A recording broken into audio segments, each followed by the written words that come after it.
খবর পড়ছি easy lifestyle YouTube চ্যানেলের পক্ষ থেকে। জানাবো আজকের বিশেষ খবর। প্রথমেই হেডলাইন্স। শরিক দলের সামলে সরকার গড়লেন মোদি।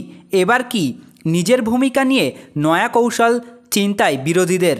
বিক্ষোভ থামাতে বেআইনি নিয়োগ বিক্ষোভকারীদেরই কয়েকজনকে এসএসসি মামলায় দাবি করল ইডি। ভগবত মুখ খোলায় অস্বস্তিতে বিজেপি। সংখ্যার জোর নেই মোদির, তাই কি সরব সংঘ নেতৃত্ব?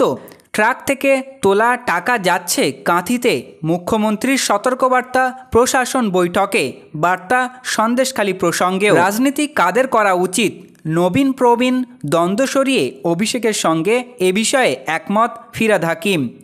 পরিবারতন্ত্রের উদাহরণ তো বিজেপি। কেন মোদির মন্ত্রিসভায় এত নেতা নেত্রীর পরিজন?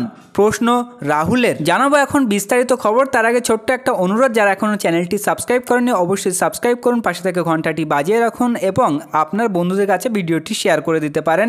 কংগ্রেসের তরফে এখনও বলা হচ্ছে সরকার গড়ার প্রয়াস নিয়ে খুব বেশি প্রকাশ্যে বলা হবে না, বরং অপেক্ষা করা হবে আসন্ন মহারাষ্ট্র, ঝাড়খণ্ড, দিল্লি এবং হরিয়ানার বিধানসভা নির্বাচনের জন্য।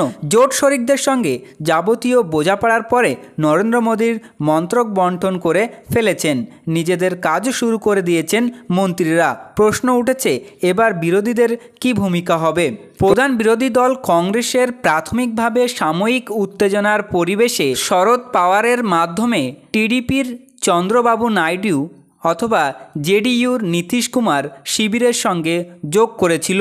উদ্দেশ্য ছিল কোনোভাবে সরকার গঠনের দাবি করা যায় কিনা তা যাচাই করা। কিন্তু পরিস্থিতি কিছুটা স্পষ্ট হতে মাল্লিকার্জুন খড়গে, রাহুল গান্ধী সহ কংগ্রেসের নেতৃত্ব বুঝতে পারেন জনাদেশকে মেনে নিয়ে তাদের বিরোধী আসন বসা উচিত এবং যথোপযুক্ত সময়ের জন্য অপেক্ষা করাটাই বিচারক্ষমতা হবে। চলতি বছরের শেষে মহারাষ্ট্র, ঝাড়খণ্ড, হরিয়ানায় নির্বাচন, দিল্লিতে ভোট হওয়ার কথা আগামী বছরের শুরুতে। কংগ্রেস নেতা ভূপেশ বাঘেল গত সপ্তাহে বলেছেন আগামী 6 মাস থেকে 1 বছরের মধ্যে দেশের অন্তর্বর্তী নির্বাচন হবে। এই সরকার পড়ে যাবে। অর্থাৎ কংগ্রেসের হিসেবে আগামী বিধানসভা নির্বাচনগুলিতে কংগ্রেস তথা বিরোধী মঞ্চ ইন্ডিয়া ভালো ফল করলে মোদির নেতৃত্বাধীন সরকার প্রবল চাপে পড়বে। তখনই ঝাঁপিয়ে পড়ার সেরা সময়। বিশেষ করে মহারাষ্ট্র যদি বিকাশ আঘাড়ি ঝড় তুলতে পারে, তাহলে ইন্ডিয়া পায়ের নিজের শক্ত জমি পাবে। চলতি মাসের চতুর্থ সপ্তাহে সংসদ অধিবেশন বসলে সেখানে আস্থা ভোটের সরকার নিজেদের সংখ্যা সহজে প্রমাণ করে ফেলবে। সংসদীয় আইন অনুযায়ী 6 মাসের মধ্যে আর আস্থা ভোট হবে না। ফলে অন্তত 6 মাসের জন্য যেমন সরকারও নিশ্চিত, তেমনি কংগ্রেসও মনে করছে যথেষ্ট সময় পাওয়া যাচ্ছে তৈরি হবার। এর মধ্যে বিজেপির উপর কেন্দ্রীয় মন্ত্রিত্ব নিয়ে মহারাষ্ট্রে অজিত পাওয়ার, একনাথ সিন্দের যে ক্ষোভ তৈরি হয়েছে তাকে আরও উস্কে দেওয়া যেতে পারে। ইন্ডিয়ার আর এক শরিক দল তৃণমূল এ ব্যাপারে চিন্তাভাবনার সামান্য ফারাক রয়েছে।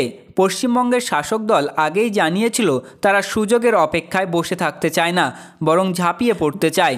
যেখানে যেটুকু বিজেপি তথা এনডিএ সরকার বিরোধিতা হচ্ছে তার সঙ্গে সংযুক্ত হওয়া কৌশলে এনডিএর মধ্যে ভাঙন ধরানোর চেষ্টা শুরু করে দিতে চায় প্রথম থেকেই। দলের সর্বভারতীয় সাধারণ সম্পাদক অভিষেক বন্দ্যোপাধ্যায় ইন্ডিয়ার বৈঠকের পরের দিনই অত্যন্ত সক্রিয়তা দেখিয়েছেন এ ব্যাপারে। পরবর্তী গুরুত্বপূর্ণ খবরগুলি পেতে আমাদের চ্যানেলটিকে সাবস্ক্রাইব করে পাশে থাকা ঘন্টাটি বাজিয়ে রাখুন এবং ভিডিওতে অবশ্যই একটা লাইক করবেন।